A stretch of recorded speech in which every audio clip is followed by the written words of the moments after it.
வணக்கம் பவித்ரா.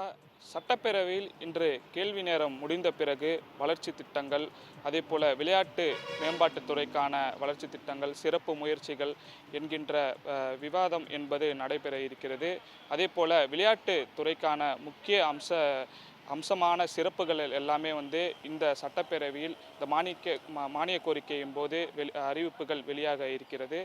அதேபோல விளையாட்டு மேம்பாட்டுத் துறை என்பது பல்வேறு வகையான அறிவிப்புகள் எல்லாமே முன்னாடியிருந்து பல்வேறு வகையான செயல்பாடுகளை செய்து வருகிறார்கள். அதேபோல தமிழக அரசும் விளையாட்டில் மற்ற மாநிலங்களை ஒப்பிடும் பொழுது தமிழகம் சிறப்பாக செயல்படுகிறது என்று சொல்லி வருகிறார்கள். இந்த நிலையில் இன்றைக்கான சட்டப்பேரவையில் விளையாட்டு மேம்பாட்டுத் துறைக்கான அறிவிப்புகள் என்ன மாதிரி இருக்க போகிறது என்று எதிர்பார்ப்புகள் பல வகையாக இருக்கின்றது.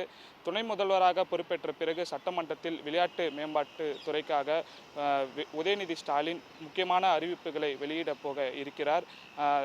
அதாவது கேள்வி நேரம் முடிந்த பிறகு இந்த அறிவிப்புகள் என்பது வெளியாகும்.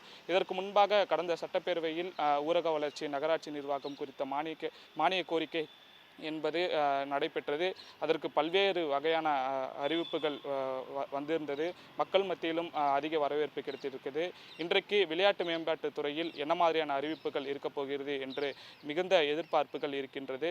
அதே போல இன்றைக்கான சட்டப்பேரவையில் வக்பு மசோதா திருத்தம் என்பது தனி தீர்மானம் நிறைவேற்றப் போவதாக இருக்கிறது. அதாவது வக்பு திருத்த மசோதா எதிராக தமிழக சட்டப்பேரவையில் ஒரு தீர்மானம் நிறைவேற்றப் போவதாக ஒரு தகவல் வெளியாகி இருக்கிறது.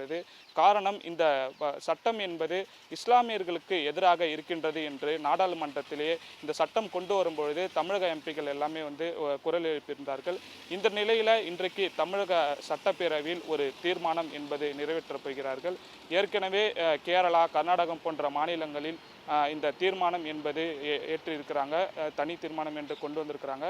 இன்றைக்கு தமிழகத்தில் இது போன்ற ஒரு தீர்மானம் கொண்டு வரும்போது எந்த மாதிரியான தாக்கம் இருக்க போகிறது என்று நாம் பொறுத்திருந்து பார்க்கணும். அதே போல் மும்மொழிக் கொள்கை, தொகுதி மறுவரையறை என்று இந்த சட்டப்பேரவை தொடரும் போது நிறைய தீர்மானம், கவன ஈர்ப்பெல்லாம் கொண்டு வந்திருக்கிறாங்க. இன்றைக்கு வக்பு திருத்த மசோதா குறித்து ஒரு தீர்மானத்தை தமிழக அரசு கொண்டு வர இருக்கிறார்கள். இது என்ன மாதிரியான தாக்கத்தை ஏற்படுத்தும் என்பதெல்லாம் பார்க்க வேண்டும். அதே போல் துணை முதல்வராக பொறுப்பேற்ற பிறகு அவருடைய துறைக்காக இந்த பட்ஜெட்டில், இந்த மானிய கோரிக்கையில் பல்வேறு வகையான அறிவிப்புகளை வெளியிட இருக்கிறார் உதயநிதி ஸ்டாலின். அதே போல விளையாட்டில் முக்கிய பங்கு வகிப்பவர்களுக்கு அரசாங்கம் சார்பாக கௌரவிப்பது, அவர்களை பாராட்டு விழா நடத்துவது என்று பல்வேறு வகையில் செஞ்சிட்டு இருக்கிறாங்க. இது போன்ற இன்னும் என்ன மாதிரியான சிறப்பு திட்டங்கள்லாம் கொண்டு வரலாம், விளையாட்டு வீரர்களுக்கு என்ன மாதிரியான முக்கியமான செயல்திறன்கள் கொண்டு வரலாம் என்றெல்லாம் இந்த விளையாட்டு மேம்பாட்டுத்துறை மானிய கோரிக்கையில் நமக்கு அறிவிப்புகள் எல்லாமே வெளியே வரும். என்ன மாதிரியான அறிவிப்புகள் இருக்கிறது என்று இந்த சட்டப்பேரவை கூட்டத்தொடர் முடிவின் பிறகு நமக்கு தெரிய வரும் பவித்ரா.